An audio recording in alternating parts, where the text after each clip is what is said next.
All right, welcome to another episode of the Double OPA podcast or the Double O podcast. You can find us on all platforms: Apple Podcasts, Spotify, and there are probably many others that we're forgetting. But we'll try to list them to as many platforms as we can. Give us feedback, please. Let us know what platform you're using that we're not on already. I am your host, Young, along with my other host, Andrew or Drew. And Andrew, you want to tell us or tell the audience what we're going to be talking about today? Yeah. So if you tuned in to the last episode, if you didn't, we will include a link to our last week's episode right down below.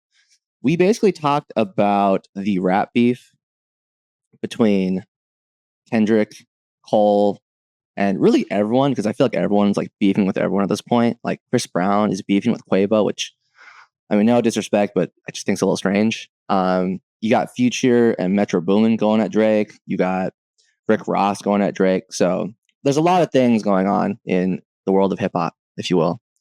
And so on today's episode, we're going to dive a little bit deeper into the updates on the rap beef between Kendrick and Drake, because there's a lot to discuss there. We will also be talking about the right and wrong ways to do trademarks, because that has been a pretty big topic of discussion. And with that said, if we have time at the end, I'll give a little synopsis or summary of my trip to this tarot reader, which literally scared the shit out of me. So lots to talk about today.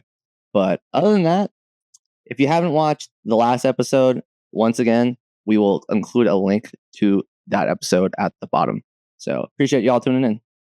All right, sounds good. So let's get into it. So last we left off, and a lot has happened since then until the time of this recording in early May. So the last we left off, I think, was where J. Cole.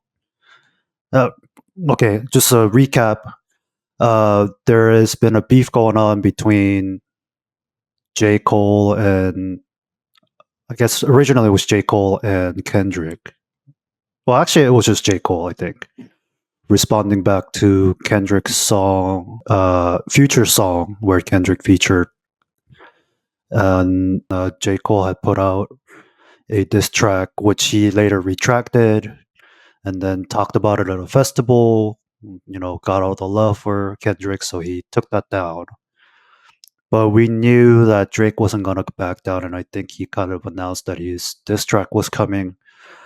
So let's kind of go through that. I put those in sort of waves, if you will, of, chronologically speaking, what did Drake say, and then what was the response from Kendrick. So the first song that came out, or first couple songs that came out from Drake, the first one was called Push Up.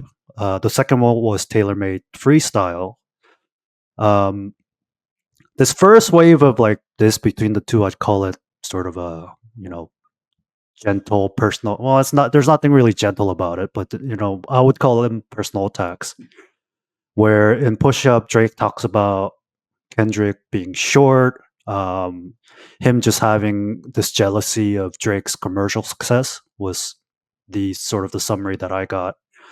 And then he put out a second song called Tailor Made Freestyle, which actually used AI voices of Snoop Dogg and Tupac. Yeah. So there were some, he was using their persona to criticize Kendrick and tell him how to actually put out a diss track. And that later got taken down because Tupac's estate said you can't be using, his voice. And that's kind of like the infringement of his IP. So then Kendrick puts out a song called Euphoria and 616 in LA. A lot of double entendres, not all of which we're going to go into. But basically, he uses these songs to criticize Drake as somebody who is a con artist, master manipulator, takes advantages of other artists for his financial gains. And then specifically in 616 in LA, uh, there was that allegation that he has an insider information within somebody amongst Drake's posse, if you will, and saying there's people in there that's helping him feed information who wants to see Drake kind of fall apart or come down. So we'll stop there. And I want to ask you, Andrew, because I'm curious about your opinion. What did you think of those uh, like responses up to? So I think to start off, I'm going to follow up on a statement I made on the last podcast where I was basically talking about how J. Cole, I think it was smart of him to kind of pull out because in the last couple weeks, there's been a lot of reportings of like Kendrick fans like going to like OVO stores and vandalizing all the stores, and just doing like wild shit, right? And I think it's hilarious because that was more of just like a guess. Because can you imagine if Cole would have like stayed in this like beef, if you will? Who knows like what would have happened? Because some of these fans just like get way too into it. So huge props to Cole because man, I swear to God, if these fans would have figured out where he lived, um, got pictures of his wife and his kids and stuff, like my God, this would have been all bad. But Yeah, I think, and we'll talk about all the other subsequent diss tracks, but basically, yeah, like the fans have taken over. There's like reports of Kendrick fans like tagging OVO store in London or something like that. exactly right. So this is like taken a pretty ugly turn. I mean, to me, so far, those four songs are probably pretty mild personal attacks, making fun of heights and criticizing each other for Mhm. who they're not or who they pretend to be. Until the next wave comes out, I call this the second wave, where they are now getting a little bit nastier. They're getting into a lot of like exterior stuff other than the artists each other, basically bringing in family and sort of the darker allegations, if you will, of each other. So Drake puts out a single called Family Matters. There are a lot of allegations of Kendrick as a father and a family man. His infidelity, allegedly, again, Allegedly, right. of his infidelity, wanting to stay in the East Coast for those reasons, as well as alleged domestic abuse. So it starts getting a little bit nasty, getting others involved, especially family. And then Kendrick puts out a response called "Meet the Grams," uh, essentially saying the same thing. Drake is a bad father. It's kind of a response to him, but addressing his son Adonis and telling it's kind of a narrative to tell him how bad of a father Drake is. He alludes to there being another secret daughter. Mhm. Make of what you will about that. Yeah, there's talk of the second secret child that he says he's exposing, and then it starts towards the end. They start talk. Well, he is and Kendrick starts talking about uh, Drake's involvement in sexual predator or sexual trafficking. So it starts taking a really dark turn. And I'm not sure about you, but this is where it gets a little bit concerning for me. Uh, Drew, I don't know what you thought about that turn of events. Yeah. Um, I might have a little bit of a different perspective because I grew up watching battle rap where nothing's off the table. It's almost a disservice to yourself where if you don't go that deep and you don't get that personal, it's not as competitive. So I think for me personally, um, I want to be careful when I say this. It's not that I like hearing this kind of stuff, but in the spirit of competition and just like, the spirit of hip hop and really just promoting the level of competition between these two rappers, right? Um, I felt like Kendrick was almost like pulling back a little bit. Like he had this trump card that he was waiting to just drop on the table and just end the whole thing. Because, and we'll get into it, but when I heard Meet the Grams, like I had to listen to that thing at least like 5 times because I just couldn't believe what I was hearing.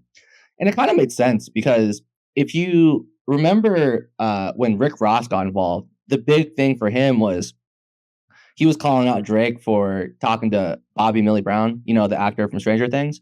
And there's a lot of truth to it actually. So there have been public instances where Drake has like literally rented out restaurants so just the two of them could go eat. And I don't know, like I don't want to like assume anything, but to me, like that's just kind of weird. You know what I mean? Um, and that's not even the only person. There was that model. I can't remember her name, but there was another instance where he was like hanging out with this model that was like underage. Um, and there was this tweet that went out, which isn't up anymore, but I can't remember the actress's name, but she like made a tweet saying, "Oh, like this is what I'm gonna do when I turn 18." And then in the comments, Drake is like, "I can't wait." And I was just like, "This is so bad, dude. This is so terrible." Um, so I'm not really sure what to think, because there are traces and track records of Drake actually like hanging out with like these quote unquote underage celebrities, if you will. So yeah, Yeah, man, it's kind of weird, dude.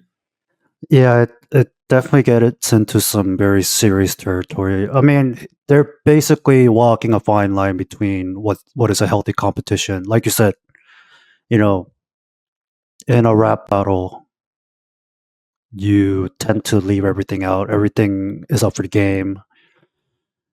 But man, like as somebody who's about to start his own family, like if a family gets involved, that could get really nasty. Oh, for sure.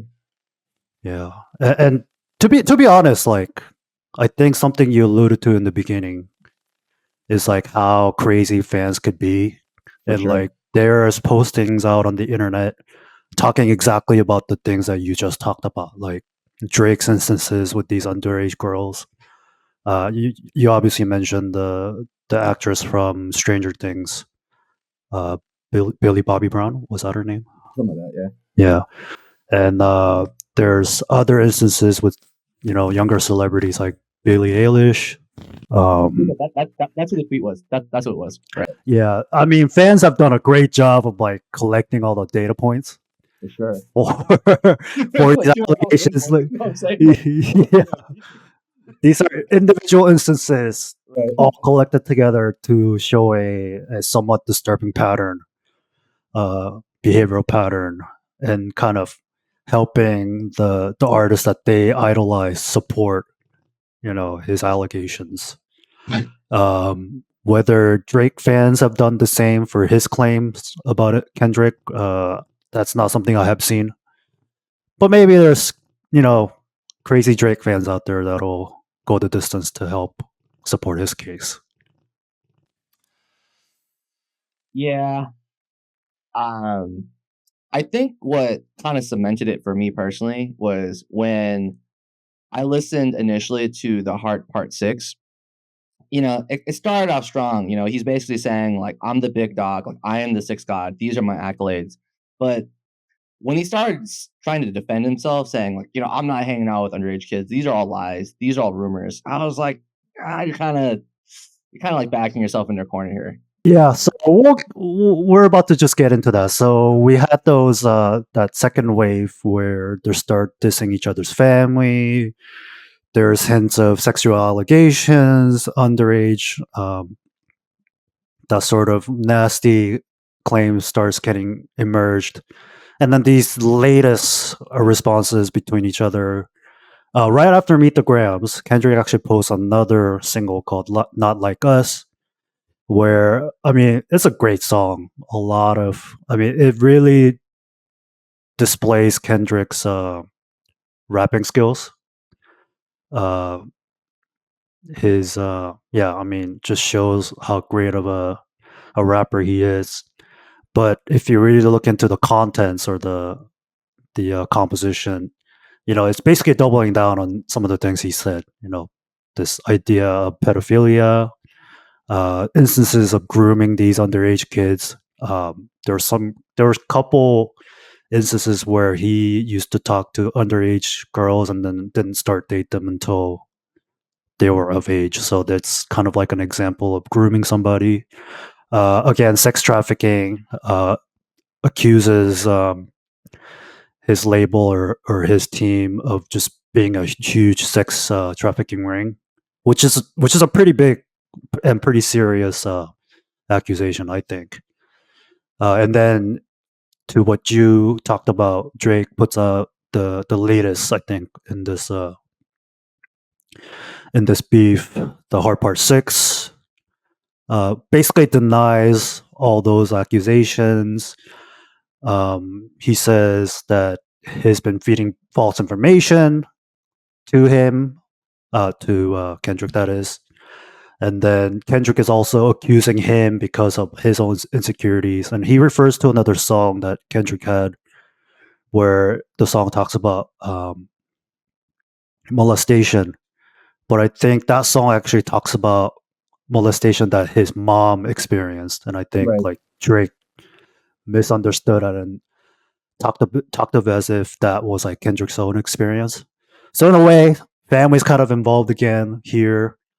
And I think after he put that out, he was expecting Kendrick to immediately respond. But to my knowledge, nothing really has happened yet.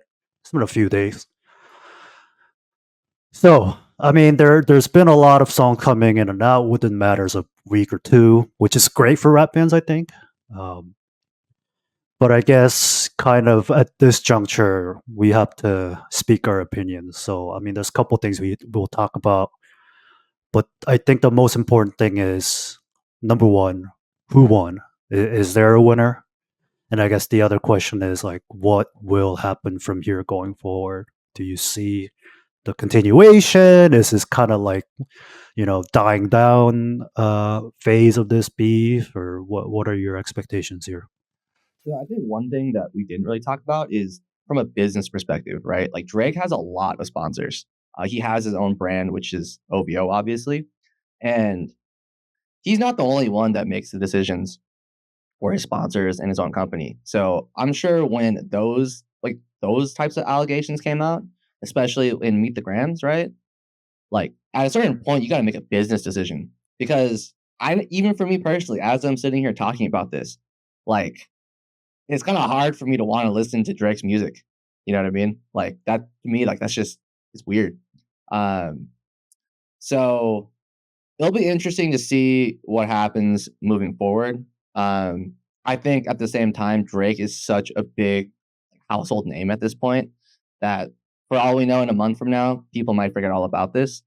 But with respect to who won, I mean, dude, Kendrick, like by a landslide. Like I'm seeing all these people on Instagram and social media being, oh, like Drake won. It's just like, dude, it's just because there's too much bias there. But if you objectively look at the way this is broken down, I think Kendrick has taken this like no questions asked. Like this kind of reminds me of the fucking like Karate Kid, right? Where like the bully at school comes out and bullies him, and at the end of the movie or whatever, he whips out his trump card and just whoops that ass. You know what I mean? That there's a reason why they always say don't mess with the kid that's quiet, don't mess with a kid that's been training martial arts. You know what I'm saying? And I think this is a perfect example of that because yeah, Drake is he's a megastar. Kendrick is more I'm not gonna say he's not a megastar, but he's definitely not on Drake's level. You know what I'm saying? You don't got, all these girls and stuff like singing Kendrick songs, but they are singing Drake songs. You know what I'm saying? So I think for me it's like no contest. It's 100% Kendrick. What do I think will happen? I think this is it. I mean, I think the way Drake kind of handled that last response in the Heart Part 6, it's just there's no coming back from that. Like I don't even know how you could come back from that. So that's my opinion. What about you? Yeah, I mean, somewhat same in line with what you said. I mean, taking a step back, like you said, Drake is a huge commercial megastar. in this rap hip hop game. There's another allegations of ghostwriters for Drake to help him be successful. From a commercial standpoint, we don't know if that's true or not. Maybe maybe Kendrick fans will help us answer that question. Maybe they have some data on who's in this posse and what are their roles. Maybe some of them actually write the lyrics for it. But this is ultimately a clashing of two contrasting styles, right? So you have Drake, this commercial success, versus Kendrick, who is more of a lyricist, the artist in the truest sense. The hardcore fans love him, obviously, from the rap and hip hop perspective. I think you said it pretty well. Drake's songs are pretty catchy, and Mhm. it's easily consumable by the public. They love listening to it. They love singing it.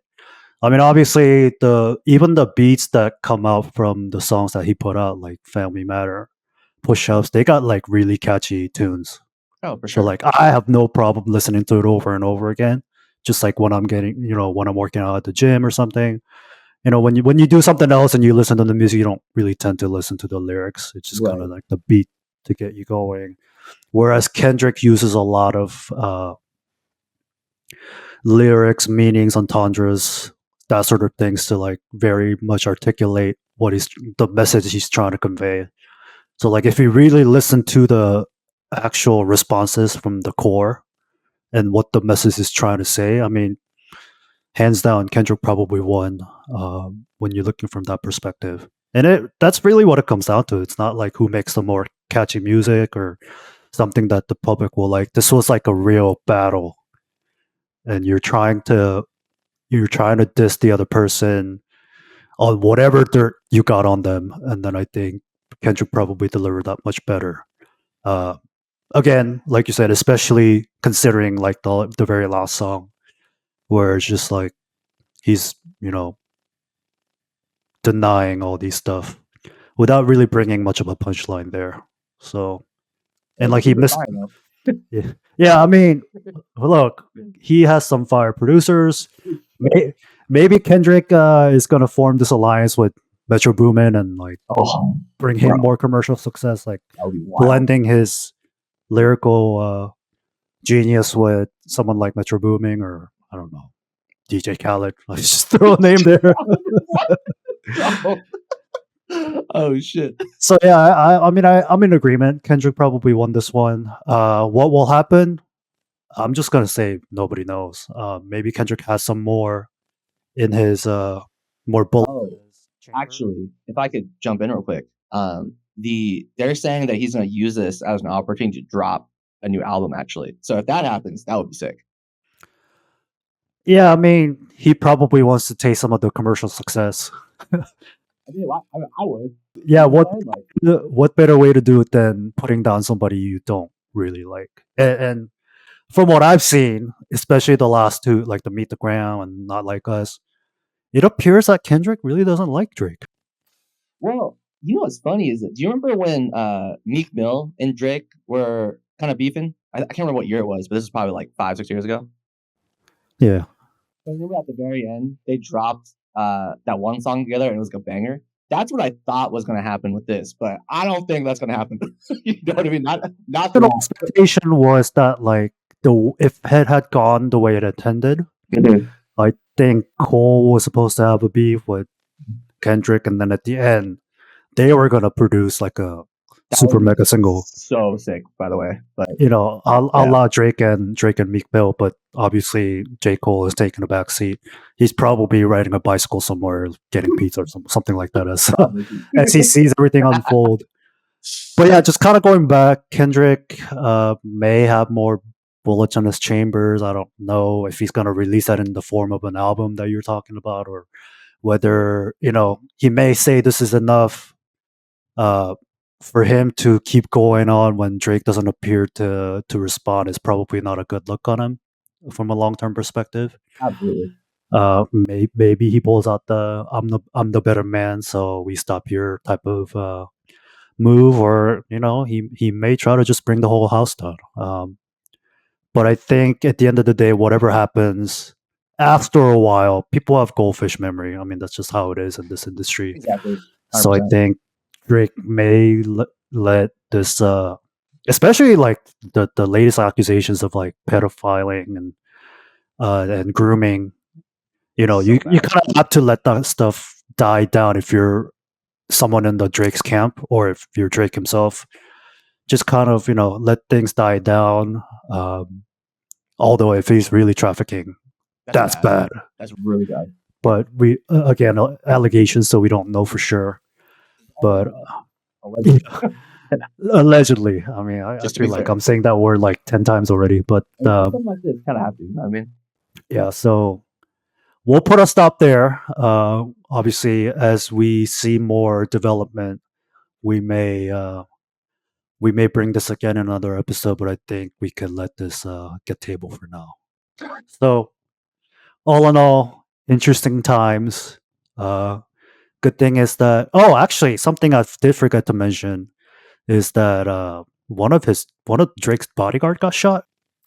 really, like Yeah, that was the news. That's what I've read. There was a see, this is shooting. what I'm saying, bro. These fans be out of control, bro. That is so wild. What the fuck? Yeah, I don't actually know who got shot, but I heard it was a bodyguard. That is so bad, bro. Because it's crazy. It's like Let me just confirm. never like gang affiliate. This guy was on Degrassi. You know what I'm saying? Like this guy ain't from the hood, but like guys like Kendrick or a lot of the guys from TDE, like they actually grew up about that life. You know what I mean? And so From Compton, yeah, if I'm not mistaken. Jesus Christ, dude. Yeah, so I'm just looking this up. Security guard was shot outside of Drake's place in Toronto.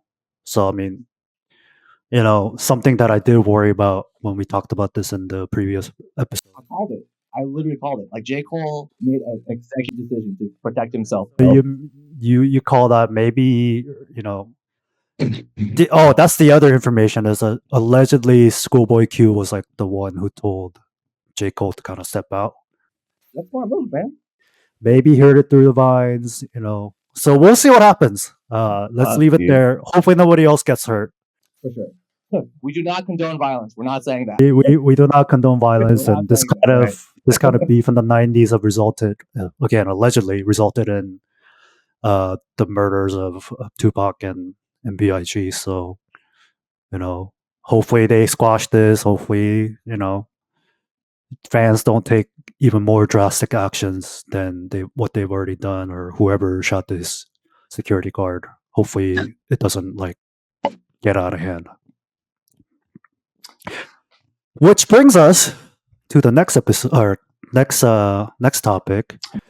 It's more through the we switch gears here, getting into food industry sort of happenings, I guess, shenanigans, if you will.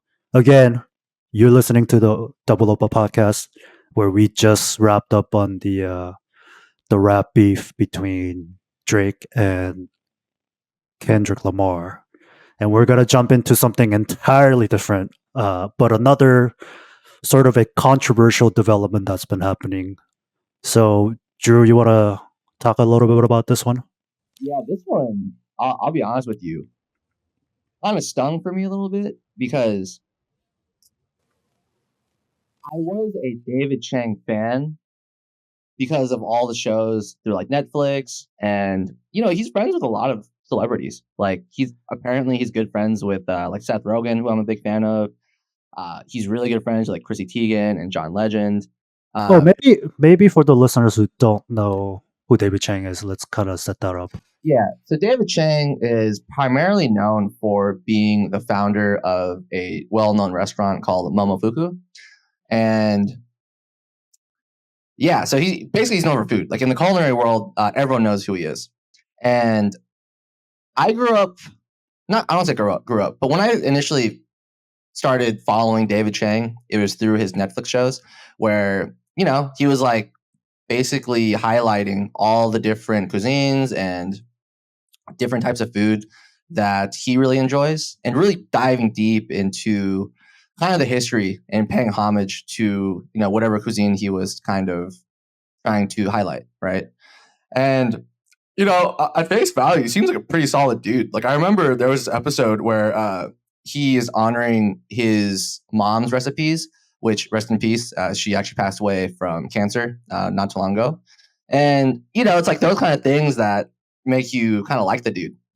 And then comes this situation where the TLDR is he basically submitted a trademark on chili crunch, which if you eat Asian food just in any way, shape, or form, you have probably come across things like chili oil is a good example. There is a Hispanic version of it. Like it's almost like trying to trademark happy birthday, which apparently is a trademark. Oh wow, that I didn't know. Who's Yeah, the trade? We might have to look this up. Let me. give me the question while kind of breaking this down. And Yep.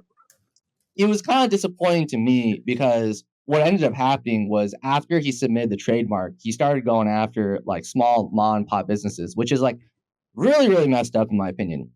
Um, because that's kind of how he started. Like he started Momofuku as like a small, like basically hole in the wall, if you will, right? So to kind of come back and go after the things that made you who you are today, right? It kind of rubbed me the wrong way, and I think it rubbed a lot of people the wrong way, honestly. Because even if you do a quick like search on YouTube or Google about what's going on, yeah, a lot of people aren't too happy about it. He did give a public apology, which I mean, maybe it's not fair for me to say. It just didn't seem very genuine. Um, and I think more than anything, it's kind of a good example of what happens when you get lost in the sauce. You know what I mean? Because remember, this is a guy who had a small, like, hole in the wall shop, and now he's like hanging out with like Chrissy Teigen and like all these like top tier celebrities. You know what I'm saying? And I don't know, the whole thing just rubbed me the wrong way. There's probably things that we don't know about, but the more I read about it and the more I learn about it, I just feel like that's probably not the right way to kind of pay your dues or pay homage to the things that made you who you are today. You know what I'm saying? So I'm curious to see what you think, Young, but I don't know. The whole thing just didn't rub me the right way, man. Yeah. Well, apparently, well, by the way, "Happy Birthday" is not a trademark, but Oh, it's not trademark? the song "Happy Birthday" Oh, it's apparently the song. was a. Okay. I think Warner Brothers enforced the copyright on the song, Hmm. and they usually charge a royalty if they are played in like public performances.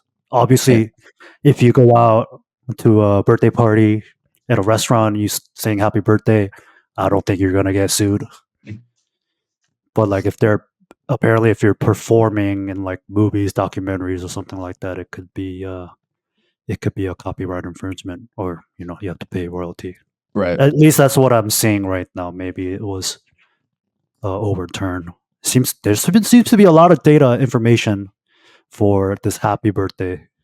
Uh, oh, actually, here's another um, information. So Warner used to copyright "Happy Birthday," but now it's been um, it's been under legal attack as of, let's see, 26. Oh, it's almost 10 years. So 10 years ago, they said finally you're not allowed to collect royalties for people singing "Happy Birthday," and looks like Warner slash Chappell was ordered to pay back 14 million for those who licensed it in the past. So I guess when it comes to this copyright or making it legal IP, it doesn't really escape anything in this world: food, music, whatever else have you. Going back to the topic, which was David Chang and Chili Crunch. Yeah, I mean, I this is something that Andrew brought to me. I've watched David Chang before on YouTube and things like that. I think both of us take an extra interest in because he is ethnic Korean. Hmm. I think he was a second generation Korean from Yep. Virginia, where there's a lot of Koreans that live there. So we take an interest in somebody from a Korean descent who's, obviously rose to fame from, like you said, mom and pop shop to Momofuku. He apparently he has like multiple chains now, of which I don't know what they all serve, but Momofuku, I believe, is like a noodle bar. Is that right? Yeah, so the one I went to was in Vegas at Y- the Yeah, Cosmopolitan. apparently that's the famous one. Right. It's pretty good, but I probably won't go there anymore because man, like, how are you gonna bite the hand that feeds you? You know what I'm saying? Like, you've been in the game for long enough to know better than that. And my thing on a personal level is, man, you making Korean people look bad, bro. You know what I mean? Like, there were so many ways you could have gone about this, right? Like, keep the trademark because you're still gonna make money off it. You know what I'm saying? But like, why are you gonna go after these small mom and pop shops that, dude, like they're barely making ends meet. You know what I'm saying? And I just thought the whole thing was so fucked up. Just in my opinion, just not the right way to go about it. Just you know Yeah, what I'm saying? I guess like this chili crunch, what they said was, you know, well, official statement that Momofuku put out said they weren't intending to stifle any Fuck competitions out of here, bro. with that trademark. Um, I guess this category of Right. this sauce is called chili crisp. Right. Yeah. Yeah, so I guess they picked that name, chili crunch, to kind of differentiate. Whether they knew the implications, I doubt that they didn't, because like you said, they're a huge company now. Mhm. The bigger you get, the more aware you have to become from a Absolutely, bro. you know legality, the appearance, reputation. I mean, these things become bigger and bigger the bigger you get. And I don't know, to me, it seemed like that statement was a little bit disingenuous, which is Definitely. probably why he put out a public apology. Yeah, I did some research after you had made this aware to me, and I was like watching YouTube videos, and there's literally, you know, hundreds, if not thousands, of these different chili crisp things out there, and they're That's what I'm literally saying. all called chili crunch. I think when you name a product, you try to be creative, something that catches the eyes of the consumer. But like if your product is categorized in this small pigeonhole, which this chili crisp is pretty specific as it can get. Food is the category, subcategory, sauce, and then you're getting down to like very granular level of specificity. Then you don't really have too many words you can use Right. to either describe your product or name your product. So I don't know how much the word chili crunch could be differentiating and how unique it could be. I mean, Mhm. just to me, crunch is probably one of the first words that I would think of when you think of crisp. So So I think one thing I will add is, I think we are mainly focusing on him going after like the small guys, like the mom and pop shops, right? I think I wouldn't have a problem with it if he went after like the big corporations, right? Like the big corporations that are trying to take his trademark. Like to me, that makes a lot of sense. Like I think we that see it was all the their, time. I think that was their intention. I think one of the videos that I saw that they were alluding to the fact that they wanted to they intentionally picked this name to differentiate from the broader chili crisp category, but also like to prevent them from getting in these sort of uh, battles, if you will, or like accusations, conflicts with bigger, which what I'm guessing is like the Heinz of the world, like the big corporations that produce these sort of sauces. Unbeknownst to them, they essentially became those corporations that they were trying to avoid having conflict with. So instead, they're the big players that are now, well, I don't know if they still are, but they were having these issues with small shops. I mean, I agree with you in the sense that this was like an overlook on their part, as you know he was once what some of these people were, small shops that were creating products for their success. I mean, David Chang's already a successful guy That's what I'm saying. by any measure. Um, is he? If happiness is a measure of success, maybe, maybe not. We don't know because that's just his personal information. But from like financial gains, fame, reputation, prestige. I mean, he's pretty much up there with anybody. Not a lot of people could say they work with Netflix to launch your own show. Talking Exactly, about bro. your passion. So yeah, I Damn, mean, son. I think food industry in general is kind of getting a little bit ridiculous in terms of these little things. One of which I think we can change the direction here a little bit is like, and maybe this is because of the macroeconomics. It's getting harder for people to make money or to spend money. Everything's going up in prices. One of the things I've noticed as I mean, we all gotta eat, right? At the end of the day, Mhm. and sometimes we don't like cooking at home all the time. Change things up. So, I have a pregnant wife, so she has cravings and things like that. We go out to eat, but man, in addition to the prices getting ridiculous, like this whole tipping is getting pretty ridiculous. So You got a good story about this. Like, yeah, tell me about this, bro. so I won't name the place because Respectfully. I don't think that's fair. But and I'm pretty sure if we talk to people, and by the way, I live in Texas. I live in Austin, Texas. So just as a frame of reference, this is what I've been seeing in my city lately. You go out to eat, and this establishment, pretty big establishment. It was a dim sum place. Again, I won't name the place.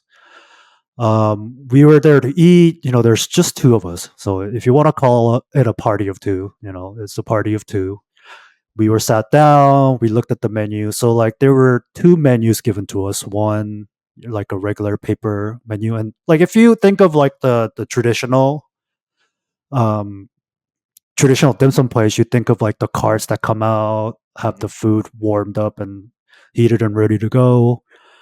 COVID has taken away of that a lot, so I've started to see a lot of dim sum places that don't do the carts anymore. You just have it in the kitchen to bring it out to you. Mhm. The other like hallmark of dim sum, when I talk about it from a traditional sense, is like you get like a paper menu, and they have like little boxes, and Right. the item, the price, and like how many there are. Some small description. Some places do, some places don't. But typically what's in something that you order if you go to dim sum a lot. So like shumai, hargao.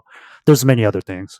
Obviously, I'm not Chinese, so I don't have that sort of expertise. But you get those paper menu, and then like you check or you put how many you want, and then normally you just turn that into the server. This particular place, we were given both the QR code, which is like the fancy way now. You just scan, the app comes and you order, and then it goes to the Mhm. to the um to the kitchen. We were also given a paper menu, so a little bit of a confusing part there, but I think it kind of makes sense once I tell the rest of the story. So we get the food, we eat the food. I actually prepaid because I did it through the app, and yeah, so scan the QR code. You order like you would on like Uber Eats or something, except it's Mhm. their proprietary application. And then once you're done ordering, you prepay, and then they tack on a 15% service charge. Now I'm sitting here thinking like, if you really take it to the back, like the days of like when this tipping came about, or the service charge, which is kind of a nicer way of saying it. It's intended to tip, or it's intended to add a bonus to an exceptional service. Now, I don't think we were waitered, to be honest.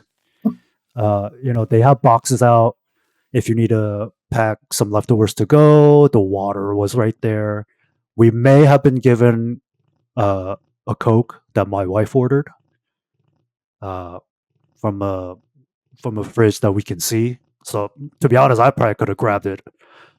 Um, but yeah, it was shocking to me, and this is probably not the only place that does some sort of a service fee or service charge. But I think when you think of like service charge, they usually do like a big table service, you know, 6 to 8 or more people, where like the waiter has to, or waitress has to actually like tend to your need, get, refill you in water, get you some stuff, whatever you ask. But like one, this was like party of two, so like how much waitering can you do? Like not very much.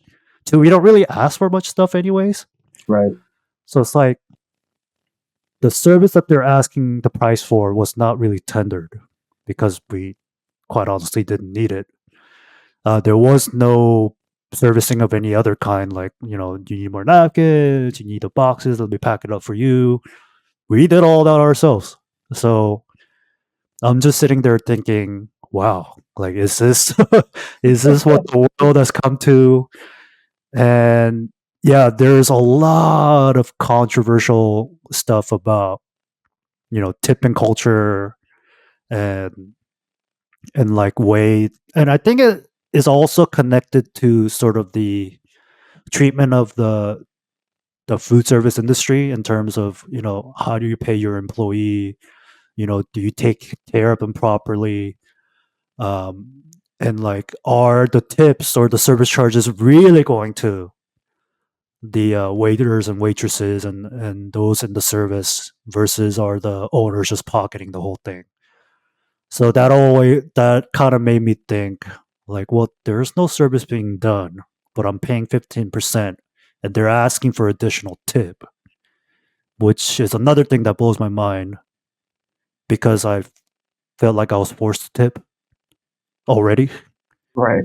and the fact that they've asked me for more tip. By the way, I didn't tip because I'm like, well, you didn't have exceptional service for me to do it. And nowadays, it's like it's even expanding to like coffee shops Oh, where don't get me you. started on that, bro. Well, But yeah, hey, be my guest. I've talked a hey, lot about my hey, hold complaints, up, bro. so Hold up, bro. Hold up. Well, I think you bring up a good point because when you go to other countries, so Australia, for example, is a good example of this. Um, Tipping is like not a thing. Like they just pay workers like what they should be paid.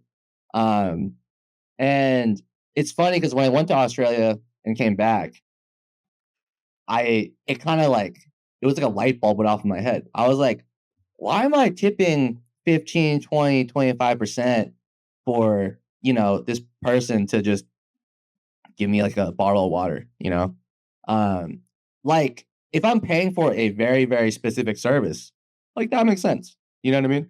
But to your point, like the coffee shop, it's like, what what am I paying for? Like, what the hell? Because especially nowadays, bro, it's like a cup of coffee can run you like $8, which is insane. So I'm with you, bro. I think it's getting all fucked up. Um, and it's just funny because we're the only country that I'm aware of anyway that kind of like looks at tipping the way we do. Because again, like I mentioned, bro, it's like it's not a thing in any other country I've been to. So I'm with you, man. I think it's all fucked up. And the thing is, I don't even know like what the solution to this would be if I'm being real with you. So I'm with you, yeah, man. I mean, the culture is already spread too far for us Right. to like be able to fix this overnight. And like something I've noticed because my wife and I were in Spain last December, and like you said, there's no tipping, everything's included. Mhm. But if you go to a high end restaurant or a touristy spot, they know they're catching on over there that Americans tip in their own country. So there are people taking advantage of this. Now, I mean, obviously, I'm not a fluent Spanish speaker, so I couldn't ask their opinions on why they were doing it. But my guess is like, in a touristy spot, they try to trap you into paying more. So that kind of makes sense. A lot of the rest of the places, don't really ask you to tip. And I think that's another fascinating thing that's been developing. And I've seen this in Asia too. Like I've been to Vietnam where you go to a regular mom and pop brick and mortar. you pay what's written on the board or the menu. Whereas if you go to like a high end restaurant, they will ask for a tip. Now, it doesn't mean they're gonna like force it on you, uh, in the form of a service charge or whatever. And maybe that's something we will see in foreign countries where Americans frequent, and that's just the way the life would be. But like, kind of getting back to this whole tipping culture, yeah, it's getting out of hand, For sure, bro. and like with the pricing, like yeah, coffee might prices might be high, but I mean, I feel like I'm always fair in that if even if something is expensive, if the price is justified, I will pay for it. Like Right. No, 100%. if a coffee is $8, let's say, but like you have somebody back there that's like grinding the coffee and like making the art and stuff like that. Right. Yeah, I mean that's exactly what the word is, like service. If you're like going out of your way to make it a special coffee, I'm well justified in paying $8, or Right. heck, I'll even pay $10 if. But like, if all you're doing is Pouring the cold brew into a cup. yeah, Like, or you know, pressing the button on the machine and bro. it does the little press. Again, I'm not a coffee like expert, so I don't know what it all entails to make an espresso. Obviously, they like grind the thing, and there's some effort involved. But what I'm saying is, this is getting out of hand. It's bad, bro. It's real bad. I remember actually. Do you want to tell them about that steak restaurant you went to in New York where the dude like chased after you? Oh yeah, yeah, Like, man, I almost that's forgot a good about that. example though, right? It's like you had bad service, yet they had this expectation that you're supposed to pay like 25% on top of the already like high Yeah, bill. So it's you tell a them that it's story, bro. it's a well known establishment in New York.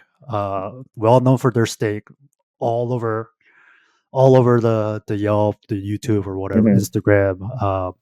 We went to the place in Brooklyn, so I will let you guess what place that might be. Uh, I mean, obviously, reputation and all that stuff, and my wife back then, my girlfriend, we were in New York for the first time. She really wanted to have good steak, so we went there. Drinks were fantastic. They let you wait in the bar area until the uh, the table's ready to be seated. Again, party of two. Although this time it probably didn't matter as much. Um, and we were seated next to like a huge family. I want to say Italians. Their accents and stuff like that kind of gives it away. Again, that probably has nothing to do with the story, and I'm not trying to bash Italians in any way. But a big family, and I think the waiter that's like assigned in our area and their area knew them personally, or at least knew them really well. So naturally, I think he serviced them much better than us. We kind of had to chase some people down to like even get water refills.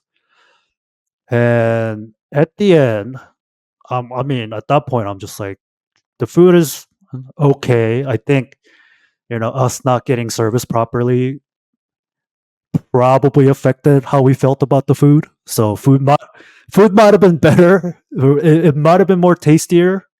Had we felt a little bit better about the Oh yeah, service.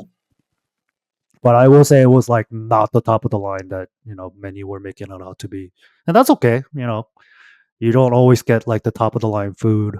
Although for the price we paid, we probably should have, and we probably should have gotten the service that we deserved. So I absolutely. was like, okay, I mean, I don't want to make too big of a fuss about it. We're overall having a good trip in New York. I don't want, this to kind of weigh it down. So, I tipped him what I thought was proper. And mind you, it was like a pretty windy, rainy day. God. Late December in New York, so it was pretty cold, chilly night. We were just trying to call the Uber and get back to the hotel. We were waiting outside. All of a sudden, this guy runs out. You know, I wish he did that when he was servicing us, but only when he thought the tip was improper, he came out to ask me. He asked me if I tipped him. I was like, yeah, I left the cash there, and he had the balls to say that was not the right amount. So I was like, hey man, my Uber's here. I tipped you what I thought you deserved, and then we just took off. But I think that Uber ride was pretty long too because we had to go back to the city. Oh Jesus. So like obviously, yeah, you got to go back to Manhattan. You know, there's traffic. We were cutting through Soho, so there's like huge traffic. Well, pretty much huge traffic everywhere in New York, but um, we had a lot of time to like talk about it in the Uber. And I think the more time we had to go back to the hotel, the more time we had to talk about it, and then the more angry that we got. Oh, God. We're just like, wow, how dare he like and great, like he could probably ask that family to tip on top of what they tipped for my portion because man, they were he was chatting them up. It looked like it was somebody's birthday. So obviously everybody's in a great mood and like me and my wife had been dating not too long, but like we're still in the honeymoon phase. So we're in a good mood. We try to make the best out of it. Service was poor to say the least. I don't know how many times she had to ask for water before she got an extra serving of water. So I think that tells you all you need to know. And yeah, the more we think about it, the more that pissed me off. And I'm like, I am never going to that place again. And to this day, we've been to New York a couple more times. I have gone nowhere near that restaurant. So that's my story on this more tipping shenanigans. I don't know if you had those kind of episodes, Drew. I'm trying to think. Maybe not as severe as your experience, but there's definitely been situations where I've walked out of a dining experience, if you will, where I'm like, man, like the hell did I tip so much for? Like the server talked to us like twice. So I'm with you. And I think just going back to the premise of tipping is getting way out of hand, like I think anyone listening to this podcast right now would agree with you. So I'm with you, brother. Yeah, Very strongly opinionated on this topic, for fucking sure. yeah, and I think especially now that like inflation's a thing and Bro. people's wages are, you know, same if not dropping, people are losing jobs and prices are going up. It's like harder to go out and justify eating. But I want to make it sometimes thing, because I don't want to cook at home all day, every Mhm. day, every week. I tend to be like same meal prep time of guy, and I know my wife wants kind of a variety, so like we'll make it happen. But man, when I tip, I am very careful about how much I tip now, just based on past experiences. So I guess the last topic that we'll talk about, and let me get ready for this. You know what I'm saying? Yeah, Let, let's let's end the get the calculator, homie. good note. We've been talking about a lot of like controversial stuff, some dark topics, but yeah. To end our podcast, I know that you went to what do we call this? Tarot reader, fortune teller. You want to tell us a little bit more Yeah. about this encounter? So to provide context as to like how this is even a thing, I have a close friend. She has seen many tarot readers over the years. Oh wow, Some okay. have been very, very accurate, and some have just been like, "Wow, you just took like $100 from me," type situation. Well, I don't know who would pay $100 for a tarot reader. That guy was Hey, hold not up. doing it right. We'll have her come on this podcast, and we'll have her talk about her experience. You know what I'm saying? But so what happened was I was supposed to meet up with a buddy at a brewery, and I misread the text, so I showed up like about an hour early, and right next to it there was like a sign. It was like tarot readings for like $25. And I was like, you know what, dude? Like, I got an hour to kill, and I don't really want to like walk all the way back home. So fuck it. So this lady basically turned her apartment into like an office where she does like the readings and stuff. You can do it over the phone, you can do it in person. Obviously, I was in person. So, and the thing is, like, she looked normal. Like, she has a couple kids. They both play golf. Super nice lady. And so we sit down at this table, and so if you're not familiar with tarot readings, what they do is they shuffle this like a deck of cards, and each card is supposed to represent like a future reading of like your life, basically. And you're not really talking to them. Like you can ask like clarifying questions, but they're kind of just like telling you what they're quote unquote seeing, right? And I'll tell you what, bro. As soon as the reading started, like the lights started flickering off and on, and I was immediately spooked because we were so far away from like the light switches and stuff that there's no way that she was purposely doing it. Hey And man, she might have had like a right, remote. You never know. because the lights started flickering as she was like putting down the cards. So I was like, and I even started looking. I was like, hold up, is she like putting her foot on something? I was like, what the fuck? And the worst part is it was at night, so it was dark too. And man, your boy was shook. And the thing that really like freaked me out was she was like saying a bunch of personal things that like I've never like really told anybody. And she just knew things about me that you would only know if you were like a close friend or even like an acquaintance for that matter. And it was just so accurate that like I got goosebumps. Like I felt like I saw a ghost, and I was like, "Holy shit!" Wait. So when you say like she was being specific, is she talking about like how Okay, detailed are we right. getting? So for context, it was a generalized reading. So like career, health, like personal relationships, romantic relationships. So I got the full like spectrum of the reading. Wow, you order all the add-ons on the menu. Man, she kind of told me, bro, it's supposed to be $25. You know what I'm saying? And she was like, for an hour, I'll charge you 85. And in my mind, I was like, $85 in San Diego is not going to get you very far. So I was like, you know what, man, fuck it. So, yeah, without like talking about too much like personal stuff, it was just super accurate. And I was just like, bro, like, did someone like send you to troll the shit out of me? Like, is there someone hiding in the closet or something? You know what I'm saying? I was just like, what the hell? And the longer the reading kept going, the more accurate it got. All the way from like career stuff I've gone through to like personal relationship type stuff.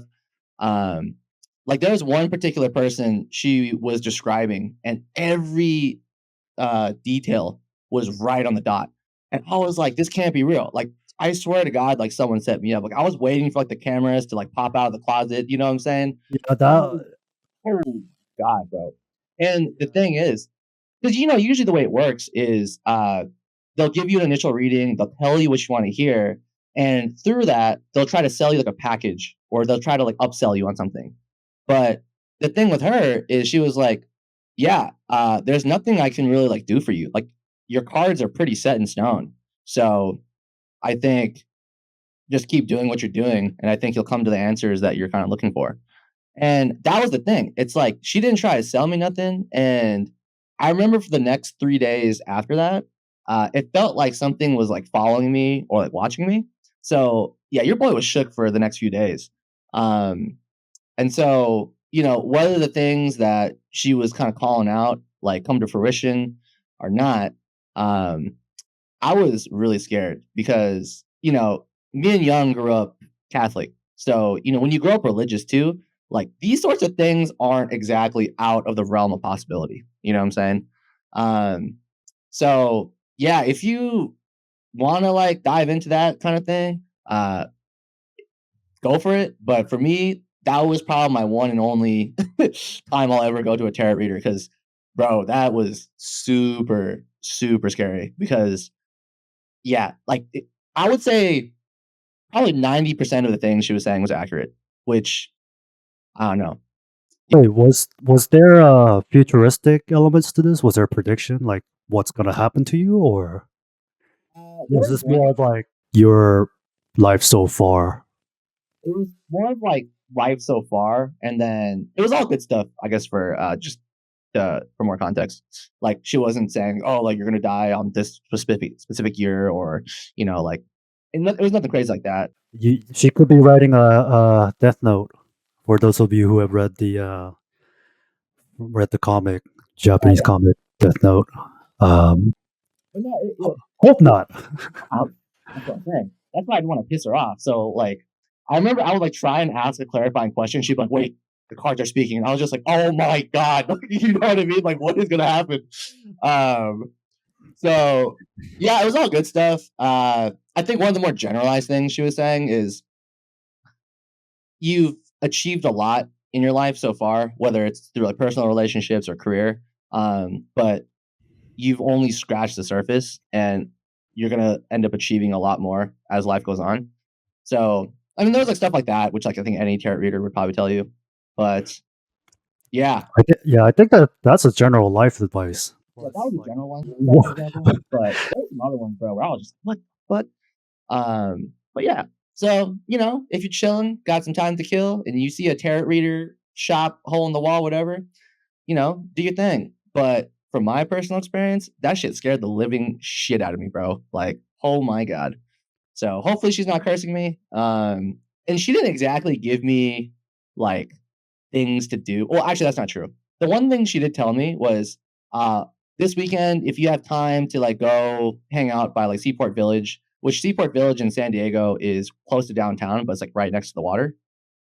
Like go and just go hang out and like see if you find anything. And so I remember like I got my buddy to go with me, and when I told him the story, he was just like, "What is wrong with you, dude?" You know what I mean? He was like, "Are you serious?" So I dragged him around Seaport Village, and as we were walking, he was like, "Do you see anything? Like, are you coming to any realizations?" I was like, "No, not really, dude." He was just like, "Okay, well, hey, at least you tried." So yeah, that was my experience with the tarot reader. Did you tip her? Since we Hell no, talked about tipping, hell no. I don't Oh, know. She seemed like she went up pretty far to give you the service that deserved tipping. I don't know. I've never been to a tarot reader, so don't I, do it, dude. It's so dumb. It's so dumb. Hopefully she's not listening to this. But I ain't girl. I ain't trying to disrespect you and your craft. You know what I mean? yes, Like, oh yes, shit. tarot reader. If you're out there, please don't end our show. We Please don't we curse just got us. started. We're only on episode 4, bro. You know what I mean? Yeah, Like, how could you end this right now? yeah. At least let us hit like a 50 mark before turning us down. Yeah, man. So we're about an hour, 10 minutes in. I think this is a good place to stop. What do you think? Yeah, no, I mean a lot of topics we discussed today: rap battle, copyrights, tipping, and we end on a high note. Well, I don't know if we want to call it a high note. Certainly an interesting note. But yeah, that's it for today. Thanks everyone for listening in. Again, this is the Double Opa podcast or Double O podcast. Find us on the platform where you listen to your podcast, whether it's Apple Podcasts, Spotify, or other platform that you may be using. Thanks for listening in. Give us feedback. We'll list all the show notes, our uh, our individual Instagram, social media, and we are going to be creating our channels, right, Andrew? Yes, So sir. YouTube and things like that. So we'll list all of those in the notes. Be sure to check us out. And until next time. Peace. Peace.